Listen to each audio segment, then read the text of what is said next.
আসসালামু আলাইকুম। আজকে আপনাদের সাথে শেয়ার করতে যাচ্ছি চিকেন স্প্রিং রোল। এই স্প্রিং রোলটা আপনারা ঝটপটে অল্প সময়েই বানিয়ে ফেলতে পারবেন। এর উপরটা খুবই ক্রিস্পি এবং ভিতরে চিকেনে ভরপুর। আর এর টেস্টের কথা বলতে গেলে এক কথায় অসাধারণ একটি রোল। তাহলে আর কথা না বাড়িয়ে ফুল রেসিপিটি শুরু করি।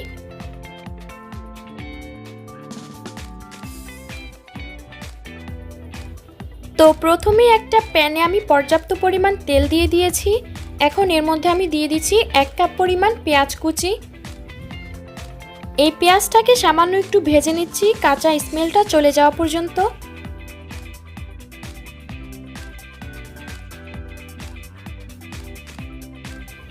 পেঁয়াজটাকে হালকা একটু ভেজে নেওয়ার পর এখানে আমি কাঁচামরিচ কুচি দিয়ে দিচ্ছি। আর এর সঙ্গে দিয়ে দিচ্ছি 1 টেবিল চামচ রসুন বাটা এবং 1 টেবিল চামচ আদা বাটা। এখন এই মশলাগুলো দিয়ে খুব ভালো করে একটু মিক্স করে নিচ্ছি এবং এই কাঁচা মশলাগুলোকে কিছুক্ষণ ভেজে নিব। ভেজে নেওয়া হয়ে গেলে এখানে আমি মুরগির মাংস দিয়ে দিচ্ছি। মুরগির মাংসটাকে আমি একদম ছোট ছোট করে কেটে নিয়েছি এবং হাড় ছাড়া সলিড মাংসটা ইউজ করেছি। চিকেনটাকে কিছুক্ষণ তেলের উপর ভেজে নিয়ে এর মধ্যে স্বাদমতো লবণ দিয়ে দিচ্ছি এবং এর সঙ্গে দিচ্ছি 1 চা চামচ চিলি ফ্লেক্স এবং দিচ্ছি 1 চা চামচ জিরার গুঁড়ো। এই মশলাগুলো দিয়ে এখন এই চিকেনের সঙ্গে খুব ভালো করে একটু মিক্স করে নিচ্ছি। এই অবস্থায় চুলার আঁচটা মিডিয়ামে দিয়ে মাংসটাকে ভেজে নিব। এখন দিয়ে দিচ্ছি 1 কাপ পরিমাণ গাজর কুচি এবং এর সঙ্গে দিয়ে দিচ্ছি 1 কাপ পরিমাণ বাঁধাকপি কুচি। এই রোলের ক্ষেত্রে শুধু চিকেন না দিয়ে এর সঙ্গে সবজি ইউজ করলে এর টেস্টটা দ্বিগুণ হয়।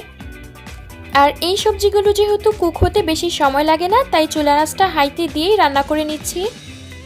চিকেনের থেকে যেহেতু অনেকটাই পানি বের হয়েছে, তাই আলাদা করে পানি ইউজ করতে হবে না। সবজিগুলো মোটামুটি সেদ্ধ হয়ে গিয়েছে। এখন দিয়ে দিচ্ছি ক্যাপসিকাম কুচি। আবারও সমস্ত উপকরণ একসঙ্গে খুব ভালো করে একটু মিক্স করে নিচ্ছি।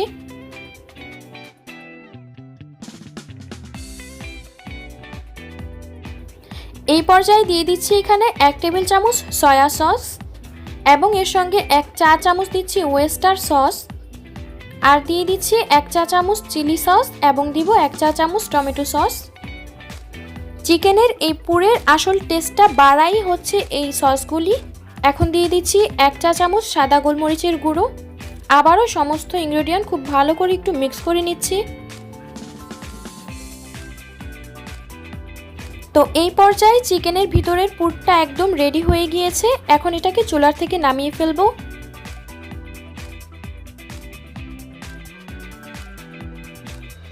আর এইদিকে আমি নিয়ে নিয়েছি রোল বানানোর জন্য শিট কিংবা র্যাপার। এই শিটগুলো দিয়ে স্প্রিং রোল ছাড়াও বিভিন্ন কিছু বানানো হয় এবং এই শিটগুলো আমি বাসাতেই তৈরি করে নিয়েছি। আর এইদিকে ভিতরের পুরটাও একদম রেডি। এখন শুধু রোল বানানোর পালা। এখন রোল বানানোর জন্য একটা শিট নিয়ে নিয়েছি আর এর মাঝ বরাবর চিকেনের পুরটা দিয়ে দিচ্ছি। ভিতরের ফিলিংটা যার যার পরিমাণ অনুযায়ী কম বেশি দিতে পারেন, তবে একটু বেশি করে দিলেই খেতে খুব ভালো লাগে। এখন সাইডে আঠা লাগিয়ে নিচ্ছি। এই আঠাটা ময়দা এবং পানি দিয়ে বানিয়ে নিয়েছি আর দুই সাইড থেকে ভালো করে একটু মুড়িয়ে নিচ্ছি। মুড়িয়ে নিয়ে এবারে রোলের শেপ করে ঘুরিয়ে এই সাইডে একটু আঠা লাগিয়ে রোলটা ফোল্ড করে নিয়েছি। এই তো তৈরি হয়ে গেল একটা রোল। সেম প্রসেসে আরেকটা করে দেখাচ্ছি।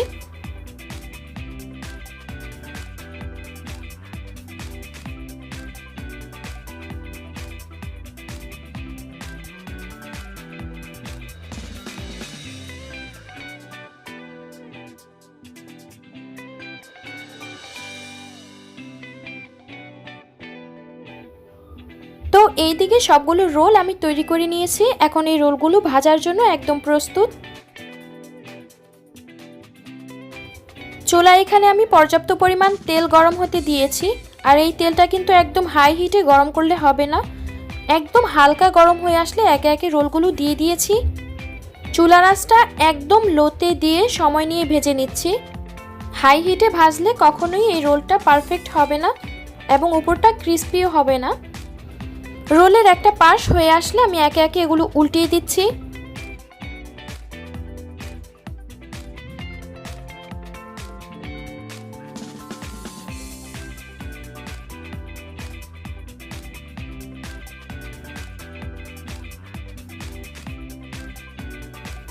তো বেশ অনেকক্ষণ টাইম নিয়ে আমি এই রোলটাকে একদম ক্রিস্পি করে ভেজে নিয়েছি। এখন তেল থেকে খুব ভালো করে ছেঁকে তুলে নিচ্ছি।